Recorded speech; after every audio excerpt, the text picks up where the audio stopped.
Hey, Adelia. Hey, good evening. How How are you you? doing? First of all, today, low key today, but we all right. We are still here. It is so good to see you. It's good to see you too. Yes, we are still here. Period. And you know what? I really enjoyed talking to you the other day offline. I think it was the first time I actually got to like really talk to you, just because usually when I see you, there is so much going on, and we have not had a chance to really connect. So I was really appreciative of the Yeah. first of many conversations. Yes, I enjoyed our conversation too. It was so good. It was a great segue into this conversation. It really was. So I'm just looking forward to it. But before we hop into everything else, I do want to welcome everyone on. Hey, everybody, what's going on? This is Camille Estick. I'm host of the Speaker Podcast. This is the podcast for innovators and creators connect. Be sure to like us and subscribe right now. I'm so excited to bring in Adelia Johnson. Adelia, go ahead and introduce yourself. All right. Well, hello, everybody. My name is Adelia Johnson, and I am so honored to be here on tonight with my sister Camille. I just shared the broadcast. I think you should do the same. Let's see. What can I tell you? I'm from Atlanta. I'm an Atlanta native, born and raised here. Let's see. I'm a Grady baby. For anybody that knows what that means that you're officially from Atlanta. Okay. I went to Clark Atlanta University. I'm a social worker by profession. I go to the greatest church in the world with the Spirit of Truth Church. I We mean, both do. Don't yes, leave we me do. Led by Pastor Mark Moore Jr. Absolutely. out. And let's see, I'm a youth mental health first aid trainer. I love long walks on the beach. So, first of all, you are an Atlantean for real, because Yes. I hear the commercials on 102.5, saying I'm a Grady baby. And I'm like, okay, that's cute, whatever. But that's cool. Like, and then to go to an HBCU, Clark, Atlanta. So Yes. you are a true Atlantean, not a transient, not a transplant, but from Atlanta. So That's right. That's right. From the A. from the A. So okay, so since you're from Atlanta, what do you think about people coming in, taking over the city, not respecting the history of Atlanta, Hmm. all the changes, the gentrification, the investment companies? Like, what are your thoughts on that? I'll say this. There's a nostalgia, like when I drive through the city and I see like where certain things were and what certain things used to be. And sometimes it can be a bit heartbreaking, if I can be honest. You getting Because your I feelings feel like sometimes? huh? You getting your feelings sometime about it? Yeah, I do kind of get in my feelings about it because it's like Atlanta used to feel like this community. It used to feel so much smaller. I guess that's a good way to put it. It used to just feel real good. Like it used to feel, I don't know, like the best way I can describe it is a Saturday drive through the city without running into traffic. Wow. And now you can't go anywhere, without running into traffic. So sometimes I grieve the old Atlanta, but growth is good, expansion is good. The way that we're going about it, whether or not I'm a fan of that, probably not. But yeah, growth is good, but I do miss the old Atlanta sometimes, honestly. So, did you go to Cascade? Like, I always want to know, like, because I watched ATL. That's one of my favorite Atlanta movies, favorite coming of age movies, period. Yeah, But just like the Cascade, I did. I went to Cascade on the west side, and I went to um oh gosh, it's over here on Wesley Chapel on the east side. Not Sparkle.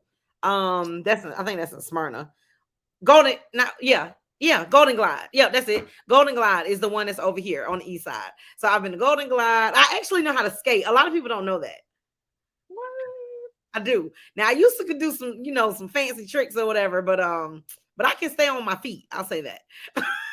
I can go straight, but again, I have like skate envy because I follow there's a skating group on TikTok, and they actually like cascade like all the time, and Yeah. I'm just like, oh man, I wish I could do that, but because you know the 92,000s, and I was in the sorority and want to pledge and step stroll. Now the The knees. Like, girl, please. The knees won't let you be great. The knees. The knees like a baby giraffe. I'm like, can you imagine that? A baby giraffe on roller skates. it's not cute. And I'm holding on to the wall like, y'all leave me alone. Like, y'all got it. Y'all got it. Yeah. You need the little cone thing that the kids No, have. don't do me like that. No. I need it. I don't need the walker with the what is that? Tennis ball? No, don't do me like that. I need the walker. Y'all give me a walker. No, ma'am. So I do want to learn how to skate. Yeah. But more importantly, I'm super appreciative just to have you here. For those, if you have not done so, please like, comment, and share. We're going to hop into this conversation, and we're going to have some real talk. So right now, I'm here with Adelia Johnson, and one of the things I want to ask you before we just delve deeper into the conversation is, what has inspired you, and what inspired you to get into your field? Let's see, what has inspired me. I would say I would have I would like to be what I wanted or needed for myself at certain times in my life. So as far as social work is concerned, how I got into that, I think that was more of a calling. That wasn't something that I chose. It was something that I was already doing. And so when I started researching master programs, and I actually had friends that went through the program that I went through, hearing what they did, hearing the work that they did, I said, wait a minute, I'm already doing that like free of charge. And you know how people always say, well, if you do it for free, then that's the thing that you need to be doing. So it was very interesting because connecting people like to resources and trying to improve people's lives, and by offering them support and things of that nature. Support can be my middle name if my mom wanted to be that. I'll just put it that way. So what inspires me is seeing people connected to their best self, despite any obstacles or any issues that they run across. Just seeing them just really tap into the greatest version of who they are. That's really good. And also, as we get deeper into this conversation, thank you all for sharing. Hey, Regina. Hey, Auntie Angie. You got some Spirit and Truth family in the building. I definitely wanted to shout them out in particular. And I appreciate you all for hopping in for tonight's conversation. The first question I wanted to ask you is, there's a balancing act that comes in with business and branding. And sometimes we're in a space as far as, particularly with social media, we see every day, my business, my brand, like, comment, share, subscribe. Yeah. And even within our immediate circles, to the point where conversation is about your numbers. And don't get me wrong, I love accountability. Yes. But sometimes, can we just have a girlfriend conversation and just talk and laugh? Why does it always have to be business, brand, numbers, algorithm every day? So for you, what does that look like? Or do you have different circles? Like, you do have your entrepreneurial group and then you have your girlfriend group, or how do you navigate those spaces? I think those spaces intersect for me.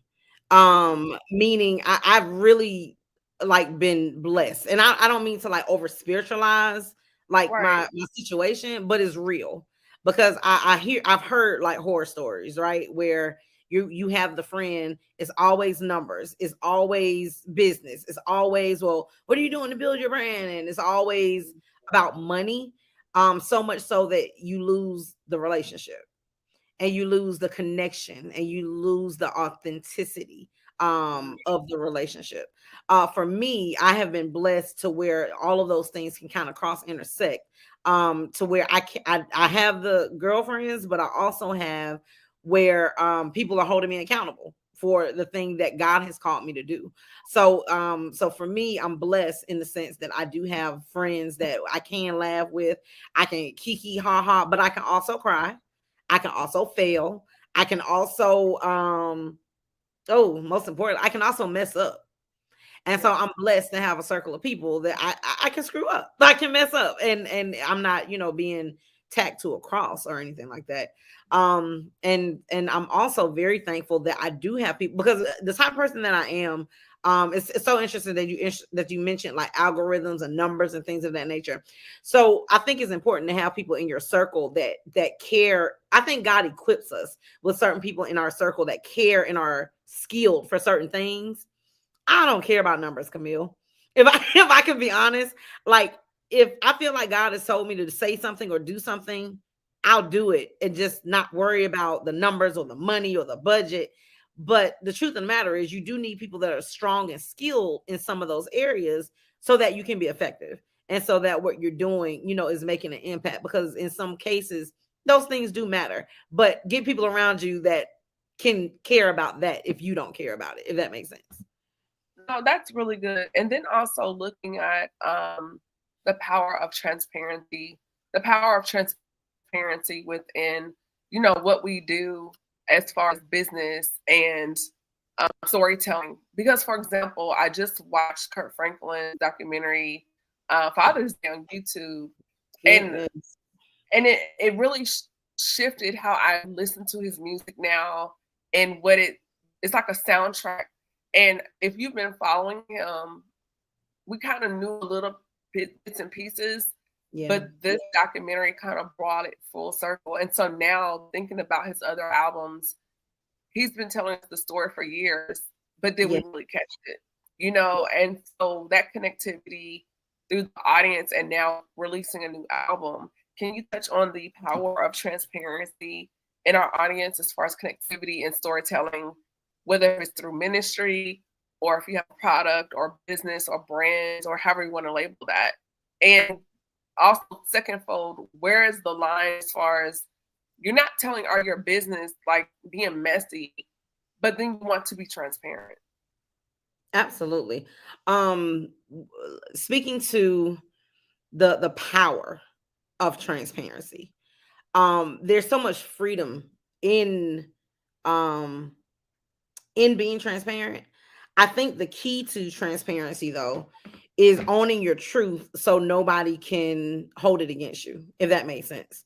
So Yeah. it's very important to come to terms with your own reality.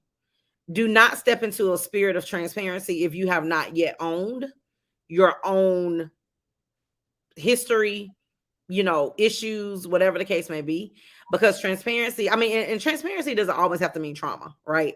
It can be a number of things. However, I think it's very important to be solid and firm in whatever it is that you want to be transparent about, because people and the enemy will always find a way to turn what is meant for good and try to make it look bad or make it look evil and try to twist the story. And so if you're not sure or solid in whatever it is that you're being transparent about, then then you can't openly go through all of the things that come with transparency. Like the beautiful thing about what Kirk Franklin did is, although we watched him publicly go through a lot of pain, a lot of struggle, a lot of identity issues, right? Because of his or lack of relationship with his mom and dad. However, what we also saw was how many people were impacted and healed, and it triggered people to reconcile. It triggered people to explore their own hurts, their own pains. And so I really see his story as God setting him up, um and using his transparency as a footstool to deliver a lot of people. And even though it may seem like it may have been bad in a moment, that situation right there made that scripture where God knew the plans that he had for us before we were born, that brings that like to life. So if anybody has issues with bringing scripture into reality, that was a real life scripture that was brought to life through that story. That's good. And I also thought about too, it's you hear Romans 8:28 all the time, all things work together for good of them Yeah. that are called and then you also think about meant for evil, but God meant it for my good. Like you hear all these scriptures and so full circle, because even in him having a greater revelation as far as his father, which was traumatic, but to see also his mom not wanting to give him closure. And Mhm. so the thing is, how do we heal and give ourselves closure or how can I word it? How do we walk in closure when the offender refuses to participate in the healing process and have accountability and to give us closure? How do we do that? I would say that it would definitely take and I think honestly this will probably be the most powerful thing is that you need grace. You're gonna have to have it. And the reason why is because you can harbor a lot of resentment and a lot of hurt and you can carry some weight that you didn't even know you were carrying. And you think you've let things go, but sometimes you can bump your leg and it reminds you that you got a bruise. So I think grace is really important to even begin to try to reconcile with someone that may be dead, that did you wrong, offended you, someone that may be that may refuse to see the error of their ways. They may think they didn't do anything wrong. We live in a society of gaslighters. Do you know what I'm saying? They setting the whole No, thing on fire. yes, yes. And they will make you feel as though your feelings aren't valid, your experience wasn't real. They'll make you feel, all types of ways. And so it's very important, because and I'm reminded actually of David, Saul, David, he tried to kill him. I'm sorry, not Saul, but the king that David was Saul. serving. Yeah, Saul, thank you. He tried to kill him, but yet he served him, right? So what kind of feelings and emotions did that stir up? And so I can only imagine that, like, you had to have some kind of grace in order to push through on your assignment, and in order to push through past somebody that did you wrong, that you want to get back yourself. But I tell you what, experience has taught me that God gets the best get back ever. And not that you want to see people fall, or you don't want to see, well, you shouldn't, but you don't want to see people go through, or anything like that. But there's a principle that God has laid out in his word. And the principle is you reap what you sow. And that's not just money. And so you have to be careful of the seeds that you've sown. And thank God again for grace, because just because their offense hurt us in the way that it did, and it may seem like a great offense, that doesn't exclude us from the times that we have offended people and the times that we have offended God. And so just because it may not be on a greater scale or a bigger scale or even on a public platform, that doesn't mean that we haven't jaded God in some kind of way. But yet here he is giving us grace and still blessing us and doing what he does for us. And so the greatest release that you can give anybody, I think, is grace and mercy and freeing them and letting them go. And it's a process because you didn't get there overnight. Absolutely. And some people are like, oh, well, just let it go. But you have to realize there are layers. Oh, hold on. Mm-hmm. Y'all so clumsy. I dropped my phone. There are layers to healing. One of the things is just acknowledging that you feel how you feel. Mm-hmm. And just being honest and saying, like, you know what, hey, I have been holding a grudge or an offense, pastor that he's been teaching on walking in offense. Like, I have been feeling this way, or that did happen to me, and just opening up and just owning the emotion. Mm-hmm. And sometimes within yourself, because particularly in the church arena, blessed and highly favored, we spit that out so much. Yes, you are blessed and highly favored, but let's be real. You're mad. Mm-hmm. And you're in your feelings and you feel away. And so Absolutely. We have to first acknowledge the feeling, first acknowledge the anger, the resentment, the bitterness, and rip the Band-Aid off, because that's the beginning of the healing process, is admittance. And then two, you have to also then go back and emotionally revisit not only what they did, but what did you do? Absolutely. Because let's be honest. Our life is like a book and there are chapters. And let's be real, friends. In somebody's chapter, you're the villain. You're not the hero in every chapter. Absolutely. Let's be honest about that. And so we have to walk these things out. But looking at Kirk's story, you see how he was going through brokenness and how he then projected some of those things to his son, and then his relationship with his son became fractured. But he had to come back around, and his son was on guard. If you notice, he was ready to go there. And then He when was. he saw like, oh, that's not what this is, and you see his son break down because we have these walls up because we Yeah. want to protect ourselves. But then at the same time, now you've created this prison where you are the warden and the prisoner, but you Ooh. also have to be. Right. That's good, Camille. That's really good. That's really good. It reminds me. I'm sorry. Do you mind if I share something? Sure, sure. It reminds me of when I reconciled with my dad. So my dad wasn't always in my life. Drug use took him in and out. And so I remember during college, I saw him actually down in the Atlanta University Center. Okay, And I did not speak to him, nor did I acknowledge him. I walked on by. I don't even think he knew who I was. So it okay, was very weird because we kind of, I think, kind of walked by each other. I was like on one side, he was on the other side, and just kind of walked by. And I remember shortly after that, God told me to find him and to remind him that somebody loves him. And I said, God, I know you funny. I know this is a joke. And I had to really come to terms with no, God said, find him and tell him someone loves him. And I said, well, he said, say someone. He didn't say me. So, okay, I'll honor the assignment. And so after some years, of reconciling and talking and, bridging that gap and bringing that back in, I thought that we were okay. And it was one day that he said that he was going to, mind you, he hadn't always been there, right? So I'm thinking, hey, we walking in grace, we're doing great, we're healing and reconciling, and everything's all good, right? People are asking me about our relationship. I'm like, oh, everything's going great. And it was one day he told me he was going to be somewhere where I was to support me, and he did not show up for reasons that were beyond his control. However, Camille, I didn't know I was so mad. Do y'all remember Tyler Perry movie? which one? Diary of a Mad Black Woman. And she said she didn't know how mad she was until she had to take care of him. My favorite scene, she was like, Christina, Christina's gone. Camille. That thing takes me out. Because I would have done the same thing. Absolutely. But I didn't know I was so mad, Camille.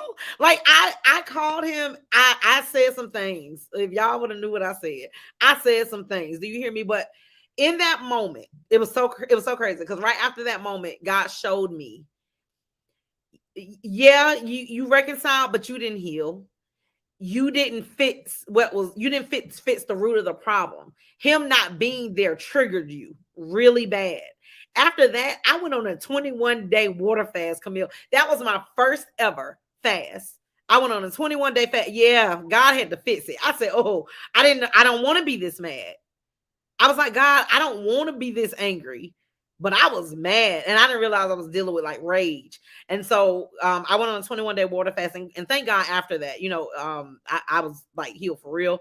But but I said that to say that yes, it is a process, and you have to be honest. I had to be honest with him, and I had to say, you know what, I was really angry at blah blah blah blah blah blah blah. And I said, I have to come to terms with the fact that you just don't have the capacity to give me what I expect. And so I have to respect your capacity, because what I thought I was going to get is a dad with a cape and you making up all these years of being absent. You just don't have the capacity for that. You're trying to recover, from drug use and trauma of your own. You don't have the capacity to love me the way that I desire to. So let me meet you where you are, and let me accept the capacity in which you can love me, and consider that a blessing. That's good. When you were talking about your dad, it made me go back and I started thinking about my father. Um, I always say that if Tyler Perry got a hold of my life story, it would be a series on Netflix written by Shonda Rhimes. Like Wow. it is absolute crazy. Wow. And so popcorn, like yum yum yum yum. Yeah. It's a trip. And so my father died 2019. I was still in the military. Got a call, he died. But mind you, I did not meet him until I was 19. Wow. So my father, at one point, he was an interim pastor in the Ohio Council PAW under Bishop Bowers. But because my parents divorced when I was so small, a lot of people didn't know who I was, except for like Bishop Posey, a few people, because they remember me when I was a baby. So they had not seen me until I was like, since I was like 6 months old. Wow. Fast forward, father dies, have the funeral, church is packed wall to wall. A lot of people are like, who is this girl? You know, and so they have me speak on behalf of the family. Lady Rebecca Bowers is there, a lot of Ohio Council names, a lot of people in the room, church packed wall to wall, room only. And so when they announced for me to get up to speak on behalf of the family, you could literally hear people gasp. Wow, really? And then I even had someone at the repast walk up to me and go, they said, well, you do look like him. While mid chicken in my hand, you know, that's what we do, we eat chicken. But We do. I had to remain poised, I had to remain gracious. But it was the fact that a lot of people did not know who I was, didn't know of me. They were like, is that a niece or a cousin? Didn't know I was his daughter. After the funeral, at the time, my then pastor, Bishop Merritt, he's getting phone calls because people are calling him, verifying my identity. Like, is that really his daughter? Because Bishop Merritt knew my father. So he was like, is that really, you know, his daughter? And she really, he's like, yes, she's a good, you know, member, sweet girl. That was her father. I knew him. Like, had to vouch. It was so wild. And so I was so angry because when he died, we were not speaking because he wanted to just hop in and have this father-daughter relationship. And I said, no, we need to have a conversation about you being absent for 19, 20 years of my life. And then you want to jump in and hop in and just pick up. And I said, no. And so there was a period of time where the conversations were not great. And so the last conversation, I told him, I said, you have my number, you have my social media, you have my email address, you know how to reach me. So when you're ready to have that conversation, we need to be able to talk about you not being here before we do anything. And I was willing to, you know, form some type of relationship, but I'm the type of person I don't want to build or mess. Like, we need to be grown and sit here and talk. Absolutely. So because he didn't want to do that, back in March, before he died, my stepmom had called me like, you need to come up here and see your father. And I said, no. And I say this because this is the power of your words. Yeah. I said, I'm not coming up there. The next time I see him, he will be laid out in a casket in front of my grandmother's church. Wow. I said, unless we have a conversation, I said, the next time I see him, it'll be in a casket in the church. Yeah. Wow. That was March. In July, I got a phone call. He was dead and he was in the casket in my grandmother's church. Wow, Camille. And so that's why we have to watch our mouth. Number two, I was angry because I'm like, this man didn't want to have this conversation with me, you know, and for years I'm thinking, like, what's wrong with me? What's going on? And I had to deal with that. So when the pandemic hit and I'm in here by myself, I just got out of the Navy, came to Charlotte here by myself. And it was actually during a watch night service. And I was praying and talking to God, and it was like he dropped in my spirit. And I felt this anger come over me. And God said, pretty much just paraphrasing, let go. He said, I've already dealt with him on how he handled you and what he did not do. I already dealt with him on that. So let it go. And I was still crying. And God was like, I dealt with him about you. Let it go. And this release came over. And, you know, I hate it happened after he died. But even in death, God gave me a peace and was still able to him and release it. But I wanted to have the conversation. But I had to realize after that conversation with God, he was not capable of having the conversation. Yeah. I was expecting something from someone that did not have the capacity to give it to me. And in that, to find an alternate route for me to just accept the closure. And sometimes the closure is realizing that you wouldn't get the closure. You're right. You're absolutely correct, because you know, it's interesting because sometimes we have ways of demanding things a certain way. So we want healing to happen a certain way. And sometimes we I think we restrict God and think that it cannot be done unless it's done in the way that we think. And so I can only imagine the impact that, because I believe that I felt that with my dad's absence as well. But the concept of not being claimed, like lost luggage, like what is it about me that you don't want to claim me, that you don't want people to to know, or whatever the case may be?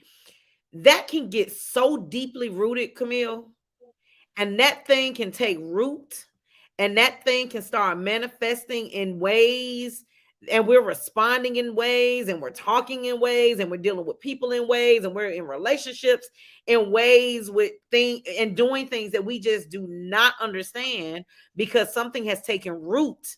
And it's this idea that, just simply put, why won't you claim me? But what I love about God is that he has a beautiful way of coming back around. And like you said, he said to you, "No, I dealt with him."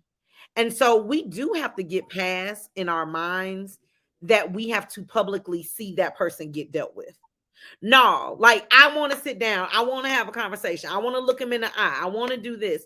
But God is so gracious that he will even take the offender.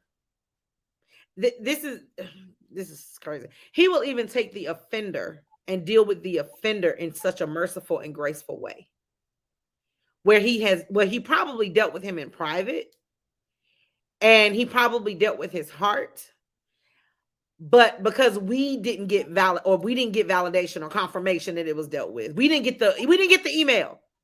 God, you didn't send us the email saying We that you want the dealt. satisfaction. We want the justice. We We want to want see. the justification and We the want to see the remorse, the repentance, and sometimes God will deny us of that because it's out of a place of pride and flesh, and not out of a place of grace. And guess what, Camille? It also comes out of a place of stripping God of his glory. Because if you gave it to me and you laid it out with me, it could be taken or assumed that I did this. That because I pulled your heartstrings enough to apologize to me. I worked you enough. Times did God not expose us too? Yeah. You said that. We want our stuff behind closed doors, but we want everyone else things on Front Street. And all because it stems from offense. You did me wrong. And people need to know that you did me wrong. But there is a special reward. I truly believe there is a special favor that God gives for people that do not expose people that hurt you, harmed you, and you truly forgiven. And everybody in their head has this narrative like, oh, they treated you so well, and oh, they were so nice to you. You thinking to yourself, you have no idea. But you know what? I'm gonna let you keep thinking that, because it's not my place to expose, because I don't want to take God's glory, right? I don't want to take God's power, and I don't want to take what God is trying to do. And so, yeah, it's really important to remind ourselves, I think, to really ask ourselves, why do I want what I want? What's the real reason why I want what I want? And then after you explore that, you got to be honest and have an honest conversation and be like, okay, well, this is about me then. And God, I need you to fix it. One thing I know for sure, if you pray to God to remove some things and thoughts and feelings off of your heart, if you're honest, you got to be honest though. He'll do it. And he'll talk to us like daughters. He'll treat us like the daughters that we are, and love on us and comfort us and console us and heal us for real. That's good. And I also think going to the next segment, as far as now, it forces us to revisit the definition of healing. Because now, looking at, for example, with my father and learning more about his upbringing, he had some trauma, you know, And so he didn't know how to even express love because in the documentary, Kurt Franklin made a comment. He said, when you're paraphrasing, feeling like you're not worthy of love, and then when you get it, you don't even know what to do with it. Ooh. And it was like, regardless of all the things he had done, good and bad and ugly, here's my daughter, regardless of me being absent in her life, regardless of me not doing whatever in her life, she still wants me. Yeah. And trying to wrap his mind and comprehend that. And how many times have we done that with friends or relationships where we have invalidated our worthiness to receive love or purpose? And so then we are on this mission of sabotage.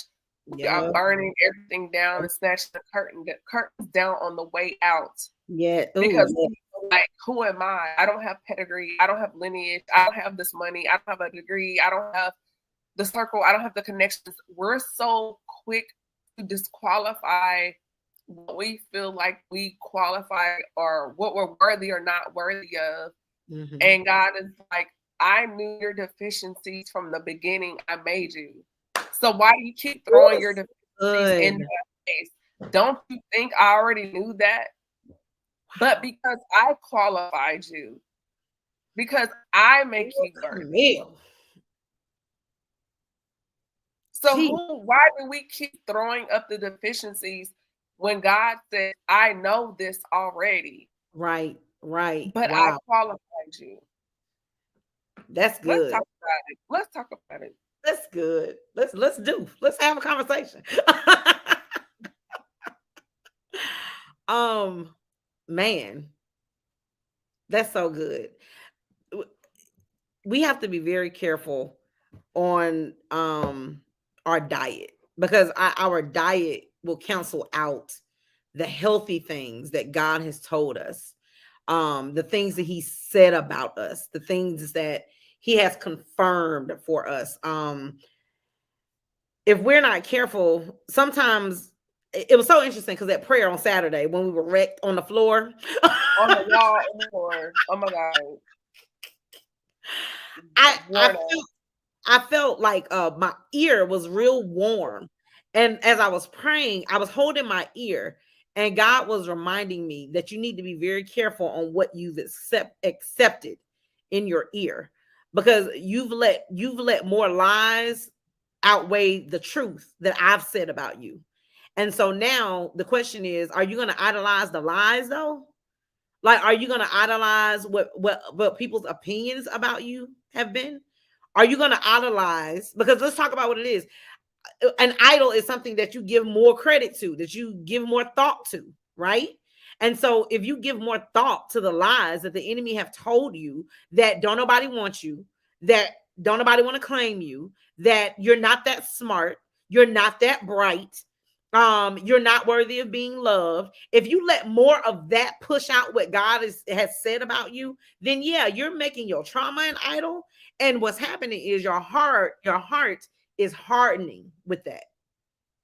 Every time you believe a lie, your heart starts to get harder towards the truth about what God said. So you're right. So what happens is we begin to self-sabotage because no, I don't deserve it. And the enemy will make you think you don't deserve it. However, like you said, we bring back up to God the thing that he done forgot about. Mm-hmm. And so we have to be around people that speak God's truth to us so we can start getting that diet.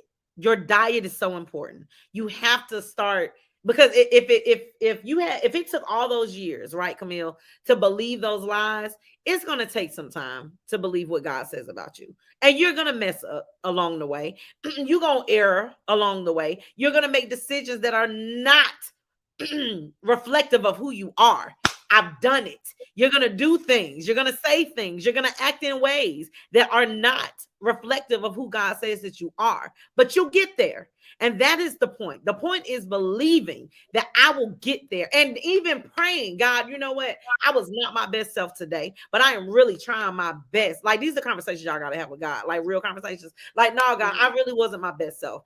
I really want to believe what you've said about me, but it's hard. And I'm asking that you'll surround me with people that will pour into me, that will speak truth to me. And even when I reject it, that God, you will have them love me in the midst of the rejection of the truth that I know that you've spoken over my life. And if you just keep doing it, I did it. I prayed it. And here I am with you. Here I am with an Olivia. Here I am with the Pastor Bellinger, because we both have had, have had conversations with him. Here I am with a pastor like Mark Moore Jr. Here I am with Spirit and Truth Church. Like, I'm thinking about my orbit now and the circles around me.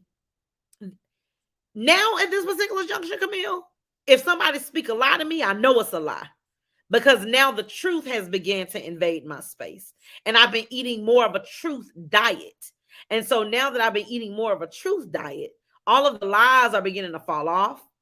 They're sounding more and more strange. They're sounding more and more unacceptable. And when you start switching out your diet, you don't stand for the same things anymore. You don't tolerate the same things anymore. Your circuit is shorter for people that come and try to hold you to who you were and who you once was, and get mad because they benefited from the broken you and they can't do anything with the healed you. So therefore, you all mad and upset because I'm not subjected to who I was. I'm not the same person. Yeah, you are right. I am acting brand new, and you can too. Yeah, and that's good. And then also another point tying to what you said when you were talking about your ear date and these thoughts, and Romans 12:2 came to my mind, just paraphrasing, be not conformed to this world, but be transformed by the renewing of your mind. Mm-hmm. And sometimes we hear that, we always think about the world, church, secular world, and then sin. Right. But the world also encompasses the world in your mind. Whether you're living in a world of depression, you're living in a world of low self-esteem, you're living in a world of fear, doubt, and unbelief, you're conforming to those worlds. Be ye transformed by the renewing of your mind. So what does that transformation look like? That transformation looks like a world of acknowledgement, a world of accountability, a world of peace, a world of healing, a world of love, a world of worthiness, not to be but a world of confidence. And how do you do that? The whole armor of God by what? The helmet of salvation. And what do we do? We have to also, what the scripture said, think on these things, whatsoever is lovely, whatsoever is pure, whatever is of a good report. If there be any virtue, any praise, think on these things. That's right. So we are from this world and being transformed by the renewing of your mind. Bro, what on your mind? Because the word of God in Psalm says, my eyes will look unto the hills from which comes my help. My help comes from the Lord. But it goes back to what's on your mind. Yes. What's on your mind? Ooh, that's good, Camille. That's where it starts. That's where it starts. That's how the concept of, and I pray no one's offended by this, but that's how the concept of pimps being able to hold on to women like they do, without a chain or a leash. Because it's up here. Because in the world, what they say, you get a woman's mind, the body will follow. Yeah, absolutely. Sure will. That's good, Camille. That's good. Just write the book already. Shift our mind, what we're reading, what we're watching, what we're taking in, the conversations, people we entertain. Just today, didn't make an announcement or post on Facebook. I quietly unfollowed 2 people, and because I'm just like seeing this every day. You're monitoring people's pages, or you're putting up jokes that are distasteful. Yes. Just quietly per my social media, because when I turn on my phone, if it's not encouraging, if it's not empowering me, informative, bye. Right. Bye. And you don't need to make no big announcements. There's not even a benediction. Unfollow. That simple. And if I may add, it is so, because you mentioned something about the people around you. It is so important, and it's not judging. It is what it is. But sometimes you do have to quietly just let go of people around you. because they they don't want to have conversations when it's about salvation. Or just even if they are saved, because I'm over the mean girl culture. We're friends, always slick and digs and being shady. Bye. I don't have the energy for that. No. I don't have the energy for the mean girl energy. May the Lord watch.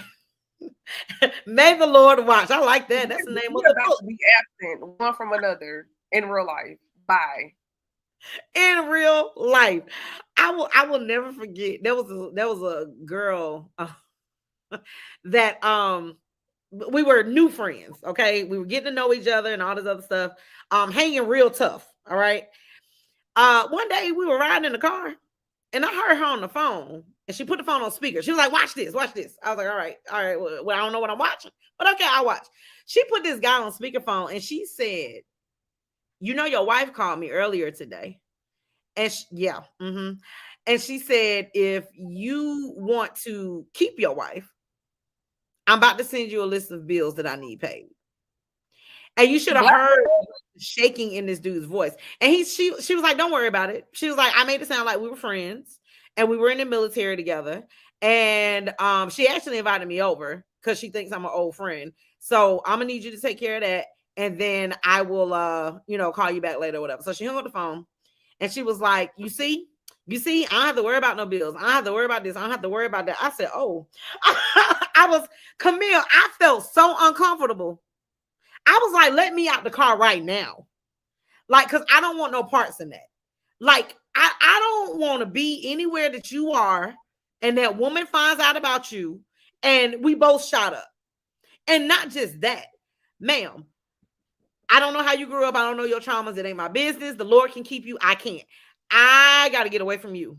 And so she called me for like weeks after that. And I was ducking and dodging. I was not comfortable with that. Do you hear me? And she was like, oh, they got a beautiful house, big house. Why don't you come with me to the pool? Da, da, da, da. No, ma'am. Our integrity and our morals and values do not align in the slightest bit. Yeah, it's about alignment and agreement, walking together. How do we do that if we're not on the same page? Absolutely, and that includes friends. It includes friends. And I'm in a space now where even how you treat people, and I see you're messy and you're rude and you're nasty and you're condescending, or your classist and egregious. I'm distancing myself from you because I don't want that in my space. And if you're not monitoring that, you'll pick it up. And then you'll find yourself doing it and keep and thinking it's cute. And that's not what we're doing over here. That's right. No LOL, Camille. No LOL. And so it's definitely, this summer has definitely been a space of reevaluation, looking inward, and seeing people, friends, associates. Are you people that I find conducive to my purpose and my future and where I'm going in this direction? Yes. Because if you 40 and you still want to twerk, sis, I can't. More power and grace to you, but I can't. You 40 years old and you still trying to get your rap career off the ground, bro, I can't. Perhaps the Lord is carrying you another way. It's different. I just need a space where it's reciprocal, because we can be in a space where we're pouring out, but we're not being poured into. And there are seasons where maybe you're the pitcher, the next season you're the glass. But at some point, we need to be the pitcher and the glass for each other. Not you always just the pitcher and I'm always the glass. That's not fair. That's 10 years and you're still the pitcher. Right. Baby, the power of reciprocation. Reciprocation is a requirement. Right. Yes, and sometimes I will like in the mornings, like when I'm praying, I will ask God to reveal to me if I am coming up short in my reciprocation. And he'll show me, like, you need to, address this, or not necessarily address, but okay, you need to move and put some energy over here, because it's been a lot of giving and not a whole lot of it's been a whole lot of giving to you and not a whole lot of giving back. And so I think that's important to pray, because sometimes we can just get so busy with life. So it's important to check ourselves, self reflection, to look and make sure that we are engaging in reciprocation in our relationships. Yes, and out of fairness, do realize there are seasons where you don't have it, and maybe you pour out so much your pitcher is empty. Absolutely. And that's where the grace comes in, because if I'm your friend and I've seen you, you've been going through a lot, and you've been experiencing a lot of no's and a lot of rejections, and just a moment where you've been attempting to go in this space, and it's just like you've given everything you got and nothing is happening for you, and you're in a space. I can understand that, and I'm going to say, hey, you know what? This is a season of drought for you. So let me be the picture and pour. But I don't want to condemn you and make you feel less than just because in this season you're not able to pour, or that you are empty. Because sometimes on social media, we have these perceptions of you're on 10, your glass is always full, everything is lit, everything is 1,000. When in reality, that's not the case. And sometimes you don't have the juice, the gas, or whatever it is to afford. And then you have to pull back. Like I had a conversation. It was Dr. Carrie Turner and some other ladies. We were on a closed Zoom call. And this summer, I just went through a lot of things. And she said something, and it made a light bulb go off. And she was like, we were all describing the same emotion. And didn't realize we're all in the same space. Wow. She said, because you're grieving. You're grieving some missed opportunities. You're grieving some closed doors.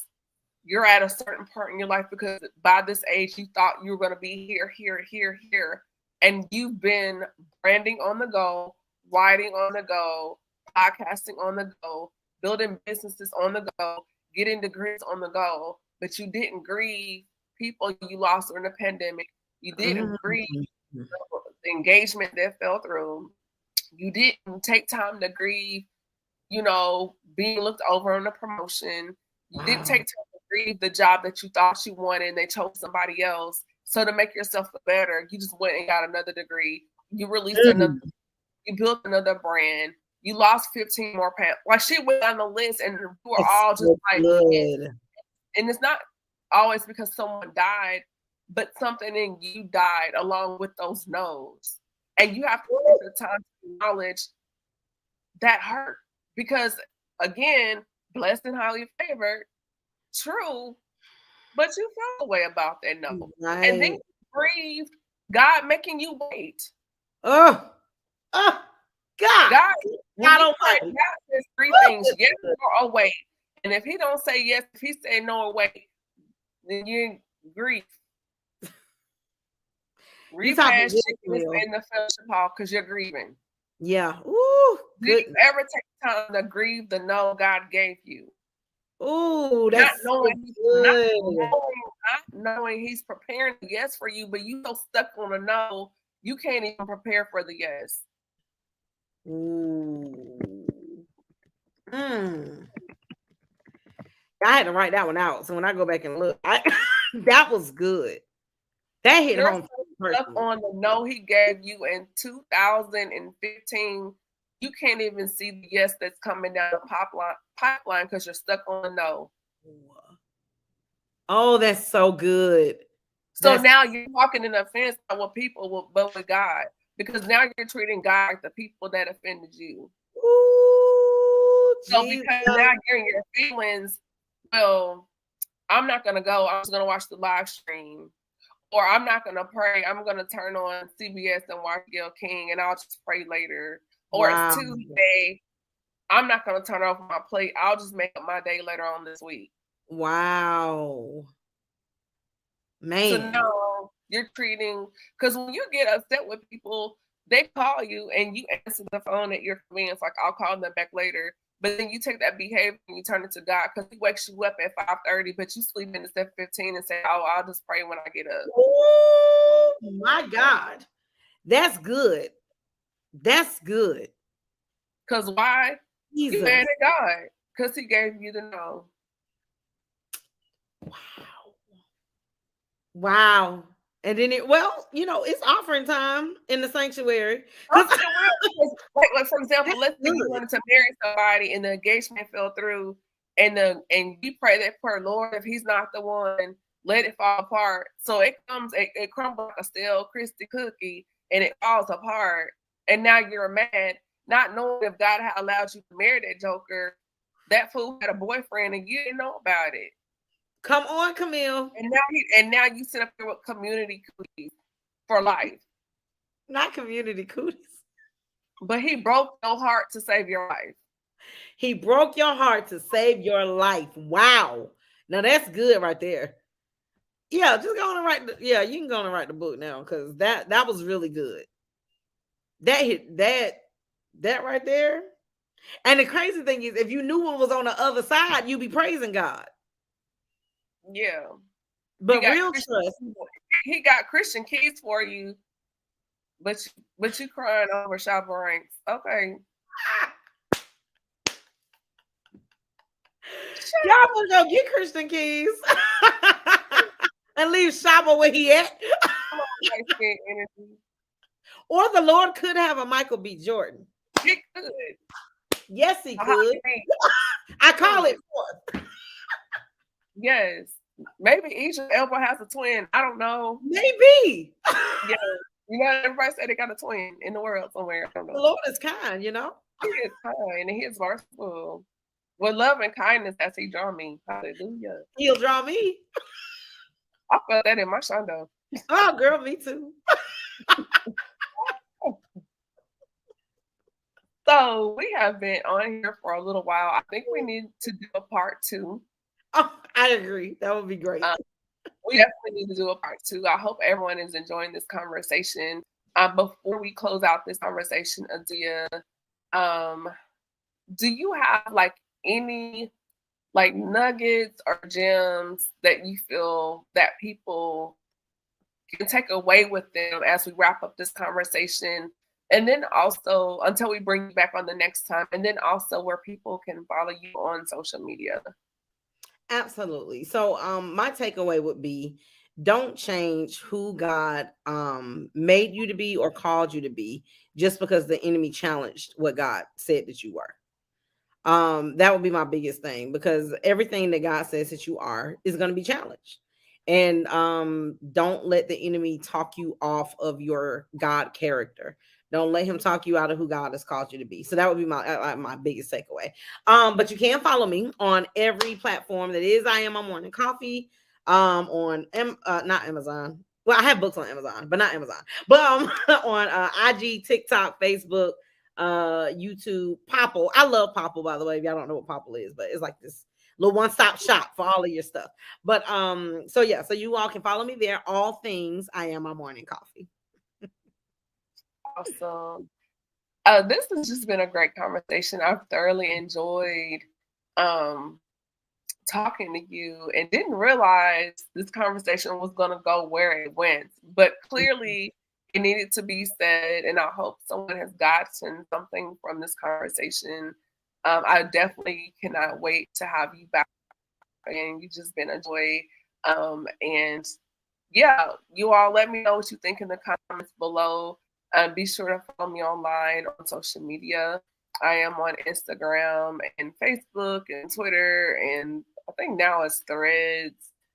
Threads. Just all the things. I am there. First of all, Spirit and Truth, shout out to y'all for showing up in a mighty way. Absolutely.